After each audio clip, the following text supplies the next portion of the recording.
केही महत्त्वपूर्ण समाचारका साथ उपस्थित भएका छौं। देश विदेशमा घटेका घटना परिघटना, देशभित्रको पछिल्लो राजनीतिक अवस्था कसरी चलिरहेको छ, आज कुन ठाउँमा कहाँ के भयो त सम्पूर्ण जानकारी दिनेछौं। हामी सँगै रहनुहोला। यदि अहिलेसम्म हाम्रो च्यानलसँग जोडिनु भएको छैन भने सब्स्क्राइब गरी साथमा रहेको बेल आइकनलाई दबाई हामीसँग जोडिन नबिर्सनुहोला। सबै समाचारहरू उत्तिकै महत्त्वपूर्ण छ। जेनजी आन्दोलनको प्रतिवेदन बारे राष्ट्रपालले केन्द्रीय समितिको बैठकबाटै धारणा सार्वजनिक गर्ने, नवनिर्वाचित सांसदहरूको शपथ ग्रहण भयो। जाँचबुझ आयोगको प्रतिवेदन प्रति नेपाल बारको आपत्ति, सदनमा देखिनेछन् अधिकांश नयाँ सांसदहरू। नवनिर्वाचित 274 जनाले सांसदहरूले लिए शपथ। म्याराथन होइन, अब 100 मिटरको दौड जस्तो गतिमा काम गर्नुपर्छ मनिष झा। जेनजी आन्दोलनमा मृतक परिवारका 25 जनाले दिए यस्तो घटनाको विवरण। टिओबी ग्रुपलाई फौजदारी कारबाही गर्न सिफारिस। जेनजी आन्दोलनमा सेनाको भूमिका रमिते। शासकीय स्वरूपमा रासपा र नेकपा एकै ठाउँमा, संविधान संशोधन कति सम्भव रहला। बालेन नेतृत्वको नयाँ सरकार अर्थतन्त्र सुधारका लागि बोल्ड कदमको प्रतीक्षामा। प्रहरीको बन्दुक होइन, संसद र समय भएर विरोध प्रदर्शन गर्ने व्यवस्था ल्याउनु पर्ने आयोगको सुझाव। संसदका रूपमा सुधारिएको कामको इमानदारको साथ स्वर्णिमले काम गर्ने बताएका छन्। मन्त्रालयमा फाइल अड्किने गुनासो छ, कार्यतालिका बनाएर काम गर्न कानून मन्त्रीको सल्लाह। शपथ लिन पुगेका महावीर पुन भन्छन् जे आइराख्छ त्यो काम गरिन्छ। बिना शर्त जेनजी आन्दोलनको प्रतिवेदन कार्यान्वयन गर्नुपर्ने प्रतिभा रावलको भनाई। शपथ अघि नै सांसदहरूले भने जिम्मेवारी बढेको महसुस गरेका छौं, यसलाई निभाउनेछौं। महिला बालबालिका तथा ज्येष्ठ नागरिक मन्त्रालय हटाउन लागेको भन्दै सडक प्रदर्शन। एमाले सांसदहरूलाई च्यासल बोलाइयो, ओलीको सम्बोधन गर्ने तयारी। र यस्तै महत्त्वपूर्ण समाचार छन्, हामी सँगै रहनुहोला। अब भने सुरु गरौं पहिलो र विशेष खबर। महिला बालबालिका तथा ज्येष्ठ नागरिक मन्त्रालय हटाउन लागेको भन्दै विरोध प्रदर्शन भएको छ। महिला बालबालिका तथा ज्येष्ठ नागरिक मन्त्रालय हटाउन लागेको भन्दै विरोध प्रदर्शन गरिएको छ। महिला तथा बालबालिका अधिकारहरूले बिहीबार माइतीघरमा विरोध प्रदर्शन गरेका हुन्। नयाँ सरकार बनाउन लागेको राष्ट्रिय स्वतन्त्र पार्टी रासपाले मन्त्रालयको संख्या घटाउने तयारी गरिरहेको छ। मन्त्रालयको संख्या घटाउँदा महिला बालबालिका तथा ज्येष्ठ नागरिक मन्त्रालयलाई स्वास्थ्य तथा जनसंख्या मन्त्रालयमा गाभ्ने तयारी गरेपछि महिला अधिकार कर्मीहरूले विरोध जनाएका हुन्। रासपाले यी दुई मन्त्रालय गाभेर स्वास्थ्य तथा समाज कल्याण मन्त्रालय बनाउने घोषणा गरेको छ। राष्ट्रिय महिला आयोगकी अध्यक्ष कमला पराजुलीले निर्णय भइसकेपछि निर्णय बदल्न गाह्रो हुने भएकाले निर्णय अगावै खबरदारी गरेको बताएकी छन्। राज्यको खर्च कटौती गर्ने नाममा महिला बालबालिका तथा ज्येष्ठ नागरिक मन्त्रालयलाई स्वास्थ्य तथा जनसंख्या मन्त्रालयमा समाहित गर्ने आफूले जानकारी पाएको बताएकी छन्। नवनिर्वाचित 274 जना सांसदले लिए शपथ। प्रतिनिधि सभाका नवनिर्वाचित 274 जना सदस्यहरूले आज पद तथा गोपनीयताको शपथ लिएका छन्। बिहीबार प्रतिनिधि सभाका ज्येष्ठ सदस्य अर्जुन नरसिंह किह केसीले नवनिर्वाचित 274 जना सदस्यहरूलाई शपथ गराएका हुन्। नवनिर्वाचित सांसदहरू थरी भेषभूषामा शपथ लिन सिंहदरबार स्थित संसद भवनको हलमा पुगेका थिए। प्रतिनिधि सभा सदस्यहरू निर्वाचित 2074 को दफा 75 अनुसार सदस्यहरूले प्रतिनिधि सभा वा देशको कुनै समितिको बैठकमा भाग लिनु अघि प्रतिनिधि सभाको अध्यक्षता गर्ने व्यक्ति समक्ष शपथ लिनुपर्ने व्यवस्था छ। गत फागुन 21 को सम्पन्न प्रतिनिधि सभा सदस्यको निर्वाचनमा राष्ट्रिय स्वतन्त्र पार्टी रासपाले 182, नेपाली कांग्रेसले 38 र नेकपा एमाले 25, नेपाली कम्युनिस्ट पार्टीले 17 र श्रम संस्कृति पार्टीले राष्ट्रिय प्रजातन्त्र पार्टीले 5 सीट र उसले 7 सीट ल्याएर शपथ ग्रहण गरिसकेका छन्। अब भने सरकार बन्न चालू हुनेछ। भोलि मात्रै रासपाका वरिष्ठ नेता अर्थात संसदीय दलका नेता बालेन्द्र शाहले शपथ लिने तयारी भएको छ। म्याराथन होइन, अब 100 मिटरको दौड जस्तो गतिमा काम गर्नुपर्छ मनिष झा। राष्ट्रिय स्वतन्त्र पार्टीका सांसद मनिष झाले नेपालको लोकतन्त्रको बाँकी यात्रा अब म्याराथनको गतिमा नभई 100 मिटरको दौड जस्तो तीव्र गतिमा तय गर्नुपर्ने बताएका छन्। नवनिर्वाचित सांसदहरूको रूपमा शपथ ग्रहण गर्दै सिंहदरबार पुगेका झाले सञ्चारकर्मीहरूसँग कुरा गर्दै देशको राजनीति र अर्थतन्त्रलाई गति दिनको लागि अब कार्यकाल चुनौतीपूर्ण आएको, यसलाई स्पिडमा गर्नुपर्ने बताएका छन्। नेपालको लोकतन्त्रको 66 वर्षको इतिहासलाई स्मरण गर्दै उनले अबको केही वर्षमा दशकौंको उपलब्धि हासिल गर्ने गरी काम गर्नुपर्ने बताएका छन्। झाले विश्वको बदलिँदो राजनीतिक अर्थतन्त्रको परिवेशमा नेपालको आफ्नो गतिलाई तीव्र बनाउनु पर्ने विकल्प नरहेको बताएका छन्। हाम्रो 66 वर्ष वर्षको पुरानो लोकतान्त्रिक यात्रालाई अब यो कार्यकालले अर्को 2-3 दशकको ड्रिपमा लैजानुपर्छ उनले भनेका छन्। म्याराथनको गतिले अब पुग्दैन, हामी 100 मिटरको स्पिडको दौडमा बाँकी यात्रा गर्नुपर्ने अवस्थामा आएका छौं।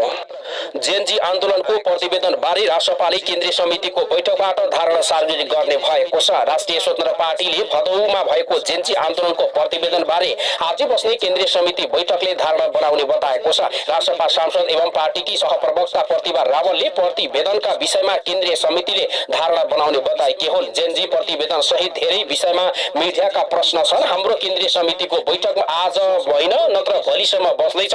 बैठकबाट हामीले धारणा सार्वजनिक गर्नेछौँ, रावलले बताएका छन्। उत्सव होइन जिम्मेवारी, सांसद रावलले खुसी र उत्सव भन्दा जिम्मेवारी बढी भएको बताएका छन्। 21 फागुनको निर्वाचनमा विजयी सांसदहरूको शपथमा सिंहदरबार पुगेकी रावलले राष्ट्रपा यसपटक जिम्मेवारी भएर अगाडि बढ्ने बताएकी छन्। यसपटक हामीलाई खुसी र उत्सव मनाउने भन्दा ठूलो जिम्मेवारी छ। हाम्रो वाचापत्र पनि त्यही अनुसार छन्। संसद भवन परिसर सिंहदरबारमा संक्षिप्त प्रतिक्रिया दिँदै उनले यस्तो बताएकी हुन्। जाँचबुझ आयोगको प्रतिवेदन प्रति नेपाल बारको आपत्ति। नेपाल बार एसोसिएसनले गत भदौ 23 र 24 को घटना सम्बन्धी जाँचबुझ आयोग 2082 को प्रतिवेदन प्रति असहमति जनाएको छ। बारले आफ्नो क्षेत्राधिकार बाहिर गएर आपत्तिजनक तवरमा न्यायपालिका विषय प्रतिवेदनमा उल्लेख गरेको भन्दै आज 1/10 मा यस्तो उनले बताएका छन्। बारका महासचिव केदार प्रसाद कोइरालाले भने न्याय र कानून व्यवसायप्रति समाजमा नकारात्मक असर पुग्ने गरी प्रतिवेदन आएको छ। यसमा हाम्रो असहमति छ।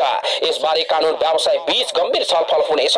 न्याय सुफल पार्न वकिलको सल्लाह पनि लिनु पर्ने थियो, तर त्यो पनि लिएन। यहाँ स्टन्टको लागि मात्र ठूला देखाएको र स्टन्टबाजी मात्र गरेको, यस्तो स्टन्टले देश चल्न नसक्ने बताएका छन्। देश चल्नको लागि र सत्य तथ्य के हो भन्ने कुरा जान्नको लागि जसरी पनि अब यसको काम गर्नुपर्ने हो, तर यो काम गर्नको लागि स्टन्टबाजी धेरै भयो, काम थोरै भयो। यसरी देशको विकास भन्दा पनि यो पपुलारिटीले यो जनताको फेस होइन, यो जनतालाई धोका हो भन्दै आपत्ति जनाएको छ। उता बिनासर जेनजी आन्दोलनको प्रतिवेदन कार्यान्वयन गर्नुपर्छ भन्दै प्रतिभा रावलले पनि बताएकी छन्। राष्ट्रिय स्वतन्त्र पार्टीकी नवनिर्वाचित सांसद प्रतिभा रावलले पनि अब सत्य तथ्यको आधारमा 2 दिन भित्र जसरी पनि काम हुनुपर्ने बताएका छन्। यो होइन त्यो होइन, बहाना बनाउन पाइँदैन, जसरी पनि कार्यान्वयनमा ल्याउनु पर्दछ। यदि कार्यान्वयनमा आउन सकेन भने जस्तो सुकै पनि चुनौती हुन सक्ने बताएकी छन्। अब के भन्छन् त नवनिर्वाचित प्रतिनिधि सभा सदस्यहरूले जनताका आशा अपेक्षा पूरा गर्न मेहनत गर्ने जनाएका छन्। शपथ ग्रहण समारोहमा सहभागी हुन सिंहदरबार पुगेका उनीहरूले पत्रकारहरूसँग कुरा गर्दै सो कुराकानी बताएका हुन्। राष्ट्रपाका अर्का सांसद दीपक बोहराले रवि लामी छानेर बालेन शाहको काम गर्न सक्छन् भन्ने आश गरेर जनताले जिताएर संसदमा पठाएका हुन्। त्यो मर्म अनुसार काम गर्नुपर्नेछ। नेकपा एमालेका सांसद क्षिति थेबेले राष्ट्र र जनताको निम्ति देशको बदलिदो अर्थतन्त्र निर्माणका लागि काम गर्ने बताएका छन्। राप्रपाका सांसद ज्ञानेन्द्र शाहीले सुशासनको पक्षमा आवाज निरन्तर उठाउने बताएका छन्। मुलुकलाई सुशासन र विधिको शासनको आधारमा अघि बढाउन भूमिका खेल्ने समेत बताएका छन्। सरकारले गरेको कामको आधारमा समर्थन र विरोध हुने बताउँदै उनले सुशासनको पक्षमा हाम्रो आवाज जो थियो त्यसैलाई अझ राम्रोसँग उठाउने बताएका छन्। सरकारले गरेका राम्रा कामलाई समर्थन र गलत कामको विरोध गर्ने बताएका हुन्।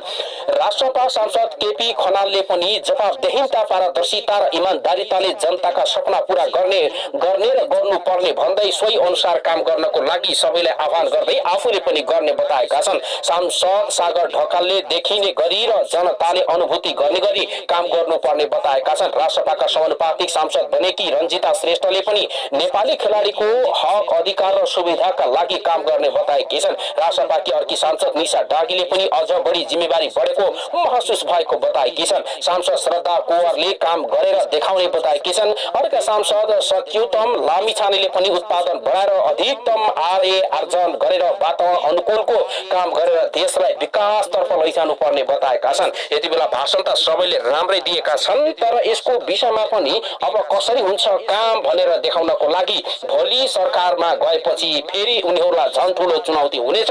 भोलि नै राष्ट्रिय स्वतन्त्र पार्टीका वरिष्ठ नेता बालेन शाह प्रधानमन्त्री चयन हुँदैछन्। एमाले सांसदहरूलाई च्यासल बोलाइयो, ओलीले सम्बोधन गर्ने तयारी रहेको छ। नेकपा एमालेका सांसदहरूलाई केन्द्रीय कार्यालय मुख्य च्यासलमा बोलाइएको छ। प्रतिनिधि सभाका सदस्यहरूलाई शपथ लिन लगातै उनीहरू त्यहाँ पुगेका छन्। प्रतिनिधि सभा र राष्ट्रिय सभाका सदस्यहरूलाई पार्टी अध्यक्षले सम्बोधन गर्ने कार्यक्रम तय भएको छ। प्रचार संयोजक मीर बहादुर साईले न्युज नेपाल टिभीलाई जानकारी दिएका हुन्। उनका अनुसार ओलीले समसामयिक राजनीतिक बारे सांसदहरूलाई निर्देशन दिनेछन्। पिताको निधनपछि ओली पहिलो पटक पार्टी कार्यालय च्यासल आउन लागेका हुन्। शासकीय स्वरूपमा राष्ट्रपा र नेकपा एकै ठाउँ संविधान संशोधन कति सम्भव होला? झण्डै 2/3 बहुमत सहित नयाँ सरकारको नेतृत्व लिन लागेको राष्ट्रिय स्वतन्त्र पार्टी राष्ट्रपाले सरकार बनेको 3 महिनाभित्र संविधान संशोधनको प्रस्तावको बहस पत्र तयार गर्ने प्रतिबद्धता निर्वाचन अघि नै जनाइसकेको छ। राष्ट्रपाले प्रतिनिधि सभा सदस्य निर्वाचनको बेला शासकीय स्वरूप र पारदर्शिता संरचना सुधारलाई न्यूनतम अवधारणाको रूपमा आम मतदाता समक्ष वाचा गरेको थियो। सरकार सम्हालेको 3 महिनाभित्र राष्ट्रिय सहमति कायम गर्ने हेतुले संविधान संशोधनका प्रस्तावहरू बारे बहस गर्न तयार गर्ने बताएको छ। राष्ट्रिय स्वतन्त्र पार्टीको तर्फबाट प्रारम्भिक छलफलको लागि पेश हुने विषयमा निम्न अवधारणाहरू न्यूनतम पर्नेछन्। प्रत्यक्ष निर्वाचित कार्यकारी पूर्ण समानुपातिक सांसद मन्त्री नहुने व्यवस्था र गैर दलीय स्थानीय सरकार र सुधारिएको प्रादेशिक स्वरूप राष्ट्रपाको वाचा पत्रको बुँदा नम्बर 10 मा भनिएको छ।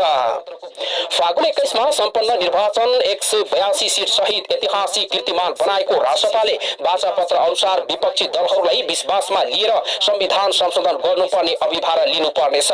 संविधान संशोधनका लागि संघीय संसदको 2/3 बहुमत आवश्यक हुन्छ। तर प्रतिनिधि सभामा 2/3 बहुमत पुर्याउन समस्या नभए पनि माथिल्लो सदन राष्ट्रिय सभामा राष्ट्रपाको 1 सिट पनि छैन। त्यसका लागि पुराना दलहरू कांग्रेस, एमाले र नेपाली कम्युनिस्ट पार्टीको मत निर्णायक हुने देखिएको छ। एजेन्डाको हिसाबले नेपाली कम्युनिस्ट पार्टीसँग सहकार्य गर्न राष्ट्रपालाई सहज देखिन्छ। संघीयता, प्रत्यक्ष कार्यकारी सम्पूर्ण समानुपातिक निर्वाचन प्रणाली जस्ता शासकीय सुधारको एजेन्डा सार्वधिक नेकपा माओवादी केन्द्रले स्थापित गरेको हो। यद्यपि नेकपासँग मात्र सहकार्य गरेर पनि संविधान संशोधन गर्न सकिँदैन। राष्ट्रिय सभा नेकपाको अध्यक्ष सहित 18 सांसद छन्। कुल 59 सदस्यीय राष्ट्रिय सभामा 2/3 का लागि कम्तीमा 40 जना सांसद आवश्यकता पर्दछ। यदि पुराना दलहरूसँग सहकार्य नगर्ने नीति लिएमा राष्ट्रपालको प्रस्ताव गरे अनुसार संविधान संशोधनका लागि कम्तीमा 2087 सालसम्म कुर्नुपर्ने देखिन्छ। त्यस यता राष्ट्रपालको एकल प्रयासले मात्र संविधान संशोधन हुन सक्ने अवस्था छैन। 2084 साल फागुनमा राष्ट्रिय सभा 1/3 सदस्यको समयावधि समाप्त हुँदैछ। राष्ट्रिय सभा सदस्य निर्वाचन अगावै सरकारले स्थानीय तह र प्रदेश सभा सदस्यको निर्वाचन गराएको खण्डमा नयाँ म्यान्डेट आउन सक्छ। अहिले पाएको जनमत त्यति बेला राष्ट्रपालले अत्यधिक बहुमत ल्याएमा पनि संविधान संशोधनका लागि आवश्यक संख्या जुटाउन सक्ने स्थिति छैन। 2086 सालमा हुने राष्ट्रिय सभामा राष्ट्रपालले राष्ट्रिय सभा 2/3 बहुमत हासिल गर्न सक्ने सम्भावना प्राविधिक रूपमा देखिए पनि त्यो व्यवहारिक रूपमा निकै चुनौतीपूर्ण देखिन्छ। 2084 देखि 2086 मा गरी राष्ट्रिय सभामा 2/3 सदस्यको पदावली सकिन्छ। जबकि ती सबै सिट राष्ट्रपालले जित्न सकेमा मात्र राष्ट्रपा उसको 2/3 बहुमत पुग्न सक्छ। त्यसो नभएमा पुराना दलहरूसँग सहकार्य र सहमति गर्नुपर्ने बाध्यात्मक अवस्था आउन सक्छ। सशस्त्र आन्दोलन त्यागेर 2062 सालमा शान्तिपूर्ण राजनीतिमा आएको तत्कालीन माओवादी यिनै मुद्दा लिएर 2064 सालको संविधान सभा निर्वाचनमा सहभागिता भएको थियो। त्यति बेला माओवादीले सबैभन्दा ठूलो दल भए पनि संविधान सभामा 2/3 मत नपुग्दा आफ्ना एजेन्डा कार्यान्वयन गर्न सकिन। अन्ततः संविधान नै नबनी 2069 साल जेठ 14 गते संविधान सभा विघटन भयो। 2070 सालको दोस्रो संविधान सभा सदस्य निर्वाचनमा माओवादीले लज्जास्पद हार बेहोर्यो। सुधारिएको संसदीय व्यवस्थाको पक्षमा कांग्रेस, एमाले लगायत दलहरू उभिएपछि माओवादीले शासकीय स्वरूप निर्वाचन प्रणाली र पारदर्शिक संरचनामा 3 बुँदे नोट अफ डिसिजन राखेको थियो। माओवादीको असहमति थाती राखेर 2072 साल असोज 3 गते संघीय लोकतान्त्रिक गणतन्त्रको संविधान बन्यो। 3 3 वर्ष अगाडि गठन भएको राष्ट्रपाले हालै सम्पन्न निर्वाचनमा तिनै मुद्दा लिएर झण्डै 2/3 अर्थात् 182 सीट जित्यो। फागुन 21 मा सम्पन्न निर्वाचनमा कांग्रेस एमाले लगातार पुराना दलका नेताहरू पराजित हुँदा पूर्व प्रधानमन्त्री तथा नेकपाका संयोजक पुष्पकमल दाहाल भने निर्वाचित हुन सफल भएका छन्। संसदमा उनी निर्णायक शक्तिका रूपमा स्थापित नभए पनि विगतमा आफूले उठाएको मुद्दाका टेरमा सरकारलाई दबाव दिन सक्नेछन्। तर प्रचण्डको दल नेकपाले सार्वजनिक गरेको प्रतिबद्धता पत्रमा शासकीय स्वरूपबारे प्रष्ट लेखिएको छैन। प्रत्यक्ष निर्वाचित कार्यकारी राष्ट्रपति पूर्ण समानुपातिक सांसद र पहिचानमा आधारित प्रदेश संरचनाको सचेततापूर्वक लेखिएको छ। प्रतिबद्धता पत्रको पृष्ठभूमि 8 मा भनिएको छ, शासकीय स्वरूपमा आमूल परिवर्तन गर्न नियन्त्रण र शक्ति सन्तुलन हुने गरी शासकीय स्वरूप परिवर्तन गर्नेछ।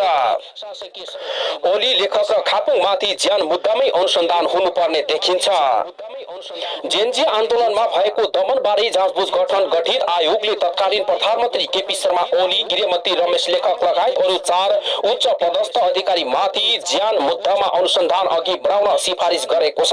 गोप्य स्रोतको प्रतिवेदन सार्वजनिक गरेको जन आस्था साप्ताहिकको सौजन्य अनलाइन खबरको तर्फमा भएको प्राप्त सबै प्रतिवेदनको प्रतिलिपिमा उनीहरूमाथि मुलुकी अपराधी संहिता 2074 को दफा 181 अनुसार अनुसन्धान गर्न भनी सिफारिस गरिएको छ। यसरी सिफारिसमा परेकाहरूमा पूर्व प्रधानमन्त्री केपी शर्मा ओली, गृहमन्त्री रमेश लेखक, प्रहरी महानिरीक्षक चन्द्र कुवर खाफुङ छन् भने उक्त दफामा कसैले लापरवाहीपूर्ण काम गरी कसैको ज्यान मार्नु हुँदैन भन्ने व्यवस्था छ। त्यसै गरी ज्यान जाने काम गरेमा 3 देखि 10 वर्षसम्म कैद र 30,000 देखि 1 लाखसम्म जरिवाना हुने व्यवस्था गरिएको छ। मुलुकी अपराधी संहिता 2074 को दफा 182 मा हेलचेक्राइ गरी ज्यान मार्न नहुने भन्ने व्यवस्था छ। उक्त दफामा हेलचेक्राइ पूर्व कसैले कसैको ज्यान मार्ने काम गरेमा 3 वर्षसम्म कैद र 30,000 रुपियाँ जरिवाना समेत हुन सक्ने संविधानमा लेखिएको छ। जाँचबुझ आयोगले ओलीको भूमिका बारे भनेका छ, प्रधानमन्त्री संसदीय प्रणालीमा संसद भवन परिसरमा बाहिर लगभग 4 घण्टा गोली चलिरहँदा पनि, केहीको मृत्यु भएर सयौंको संख्यामा घाइते भइरहेको अवस्थामा पनि राज्यका सबै नागरिकको अभिभावकको जिम्मेवारी र दायित्व भएको पदाधिकारीको हैसियतले थप मानवीय क्षतिलाई रोक्न प्रयास नगर्नु प्रधानमन्त्री अभिभावकको ठूलो कमजोरी भएको बताइएको छ। सोधपुछका क्रममा एसईई परीक्षाका विद्यार्थीहरू फिल्डमा प्रहरीलाई सोध्ने प्रश्न आफूहरूलाई सोधेको भनी ओलीले गैर जिम्मेवारी जवाब दिएको भन्दै आयोगले ओलीलाई मानवीय क्षति रोक्ने तर्फ कुनै पहलको प्रयास नगरेको गैर जिम्मेवारी बताएको छ। किन रोक्ने प्रयास भएन? ओलीले गोली हान्न आदेश नदिएर प्रदर्शनकारीहरूलाई पूर्व समन्वयिक राखेर हत्या गरेको नभए पनि सुरक्षा बलले गोली चलाएर केही प्रदर्शनकारीको हाताहाती भएको र केही घाइते भएपछि रोक्ने प्रयास नभएको प्रश्न उठेको छ। गोली फायर रोकाउने तिर प्रयास नै नगरी निजहरूको लापरवाहीपूर्ण कार्य गरेको कारणले किशोर किशोरीहरूको समेत ज्यान गएको देख्न थालिएको छ। आयोगमा केपी ओलीको भूमिका बारे आयोगले आफ्नो निष्कर्षमा भनेको छ, भदौ 23 को घटनामा लापरवाही र हेलचेक्राइ गरेको कारणले किशोर किशोरीहरूको समेत ज्यान गएको हो भन्ने कुरा प्रष्ट देखिएको छ। जाँचबुझ आयोगले ओली लेखक र खापुङलाई लापरवाही पूर्वक काम गरेकोमा ज्यान मारेको, हेलचेक्राइ गरेको भन्ने फौजदारी मुद्दामा अब उनीहरूलाई जेल सजाय गर्नुपर्ने बताएको छ। 4 जनामाथि अर्को अनुसन्धान। जाँचबुझ आयोगले 3 पदाधिकारी बाहेक अरूलाई पनि दोषीको ट्याग लगाइदिएको छ। गृह सचिव गोकर्णमणि ढुवानी, सशस्त्र प्रहरी महानिरीक्षक राजु अर्याल र राष्ट्रिय अनुसन्धान विभागका प्रमुख तुलराज थापा, काठमाडौँ तत्कालीन प्रमुख जिल्ला अधिकारी छवि रिजाललाई माथि पनि दफा 182 अनुसार कारबाही गर्न सिफारिस गरेको छ। उनीहरू माथि हेलचेक्राइ गरी ज्यान मारेको निष्कर्ष सहित आयोगले त्यो अपराधीमा आकर्षित हुने फौजदारी कानून अनुसार अब उनीहरूलाई पनि जेलको सजाय गराउनु पर्ने प्रतिबद्धता पत्रहरूमा लेखिएको छ। आयोगले पनि यस्तो निष्कर्ष निकालेको हो कि अब उनीहरूलाई होला त कारबाही, त्यो भने समयले नै बताउनेछ। शपथ लिन पुगेका महावीर पुन भन्छन्, जे आई लाग्छ त्यही गर्नु पर्दछ। म्याग्दीबाट प्रतिनिधि सभामा सदस्य निर्वाचित स्वतन्त्र सांसद महावीर पुनले पद धारणा गरेपछि जे काम आइपर्छ त्यही गर्ने प्रतिक्रिया दिएका छन्। बिहीबार सांसदको शपथ लिन सिंहदरबार पुगेका पूर्व शिक्षा मन्त्री समेत रहेका पुनले विधायक अभ्यास कसरी हुनुपर्छ भन्ने प्रश्नको उत्तरमा जे आई लाग्छ त्यही जवाब दिएका छन्। अब जे आइपर्छ त्यही गर्ने मेरो तरिका त्यही छ, जे आइपर्छ त्यही गर्ने हट्ने हो, पछि हट्ने होइन। पुनले भनेका छन्, भविष्यमा के आइपर्छ केही थाहा छैन। अहिले भविष्यको कुरा कसैलाई थाहा हुँदैन, भगवानलाई मात्र थाहा होला, नत्र अरू कसैलाई पनि थाहा छैन। त्यसैले अहिले नै आफूले यो गर्छु त्यो गर्छु केही नभन्ने बताएका छन्। मेरो भूमिका यो हुनेछ कि त्यो हुनेछ भन्ने कुरा होइन, जे आई लाग्छ त्यही काम गर्ने हो। शिक्षा मन्त्रीका रूपमा जिम्मेवारी सम्हाल्दा आफूलाई टक सिकाइ भएको बताएका छन्। अहिले भनी साध्य नभएको पुनको प्रतिक्रिया छ। उनले भने, खास गरी शिक्षामा राजनीतिकरण हटाउने, शिक्षामा भएको जुन राजनीतिकरण छ त्यसको विश्वविद्यालयको शिक्षा, विद्यालयका शिक्षा के भइरहेको छ यसलाई एकदमै सुधार्नु पर्ने। आफू जोडतोडका साथ त्यसमा लागेको र यसलाई नसुधारी नछान्ने, त्यसको लागि सबैले साथ दिनुपर्ने बताएको यस्तो प्रतिक्रिया दिएका छन्। सरकारलाई रचनात्मक र आलोचनात्मक समर्थन गर्छौ, हर्क साम्पाङ। श्रम संस्कृति पार्टीका अध्यक्ष हर्कराज साम्पाङले पार्टीले सरकारलाई रचनात्मक र आलोचनात्मक समर्थन गर्ने नीति लिएको बताएका छन्। शपथ ग्रहणका लागि सिंहदरबार स्थित संसद भवन परिसरमा पुगेका उनले सञ्चारकर्मीहरूसँग कुराकानीमा यस्तो बताएका हुन्। हामी प्रतिपक्षमा रहन्छौँ, हामीले पाएको म्यान्डेट नै यही हो, तर रचनात्मक र आलोचनात्मक समर्थन रहन्छ। उनले भनेका छन्, प्रतिपक्षी बन्ने बित्तिकै विरोध गरिहाल्ने हुँदैन, राम्रो काम गर्दा हाम्रो सम्पूर्ण साथ रहनेछ। उनले यसपटकको संसदमा आफू सहित धेरै नयाँ रहेको भन्दै सिक्नुपर्ने धेरै कुराहरू समेत रहेको बताएका छन्। नयाँ छौँ, सिक्नुपर्ने थुप्रो छ। पहिले प्रश्न गर्ने ठाउँमा थियौँ, अहिले गाली खाने ठाउँमा आइसकेका छौँ। उत्साह थोरै छ, जिम्मेवारी बोध धेरै छ भन्ने प्रश्नको जवाब हर्क साम्पाङ राईले दिएका छन्। तोलामा 2900 रुपियाँले घट्यो सुनको भाव। बिहिबार सुनको भाव तोलामा 2900 रुपियाँले घटेको छ। नेपाल सुन चाँदी व्यवसायी महासंघले यस दिनका लागि सुनको भाव प्रति तोला 2,85,600 रुपियाँमा कारोबार भएको बताएको छ। अघिल्लो दिन 2,88,500 रुपियाँमा सुनको कारोबार भएको थियो। समग्रमा विगतमा एक सातामा सुनको भाव 16,700 रुपियाँ घटेको छ। गत बिहिबार 3,02,300 रुपियाँमा सुनको भाव कारोबार भएको थियो। आज चाँदी पनि घटेको छ। अघिल्लो दिनको तुलनामा चाँदी पनि प्रति तोला 100 रुपियाँ घटेको हो। हिजो प्रति तोला 4,920 रुपियाँमा कारोबार भएको चाँदी आज 4,820 रुपियाँमा झरेको छ। गत बिहिबार चाँदी प्रति तोला 5,010 रुपियाँमा कारोबार भएको थियो। यातायात व्यवसायीहरूको धम्की, सरकारले भाडा नबढाई आफै असुल्छौं। यातायात व्यवसायीले सरकारको भाडा नबढाई आफै भाडा बढाउने असुली गर्ने धन्दा दिने भन्दै धम्की दिएको छ। बुधबार विज्ञप्ति जारी गर्दै नेपाल यातायात व्यवसाय संघ राष्ट्रिय महासंघको भाडा सम्बोधनको क्रममा सूचना जारी गरेको, तर सरकारले नसुनेको बताएको छ। यातायात व्यवस्था विभागले यात्रुवाहक सवारी 11.33% भाडा बढाउन सिफारिस गरे पनि भौतिक पूर्वाधार तथा यातायात मन्त्रालयले भाडा नबढाएको भन्दै महासंघले यस्तो चेतावनी दिएको हो। भाडा समायोजनका लागि अनुरोध गर्दा हालसम्म सुनवाई नहुँदा दिनहुँ व्यवसायीले लाखौं रुपियाँ घाटामा सेवा सञ्चालन गरिरहेको, सेवा बन्द गर्नुपर्ने वा यातायात व्यवस्था विभागबाट भाडा समायोजन गर्न सिफारिस भए बमोजिम भाडा घोषणा गरिदिने विकल्प नभएको हुँदा भाडा समायोजन गर्न जोरदार माग गर्दछौं, महासंघका महासचिव टेकनाथ गौतमले जानकारी दिएका छन्। नेपाल आयल निगमले 2 चैतदेखि नै लागू हुने गरी डिजेलमा प्रति लिटर 10 रुपियाँ मूल्य बढाएपछि यातायात व्यवसायीले भाडा बढाउन तम्सिएका हुन्। उनीहरूले भाडा डिजेल बढाउन हुने तर हामीले भाडा बढाउन नहुने, यो कस्तो खालको नियम भन्दै उनीहरूले चेतावनी समेत दिएका छन्। नयाँ राहदानी छाप्न आवश्यक तयारी, पूरा केही समय राहदानी वितरणमा प्रभावित देखिने।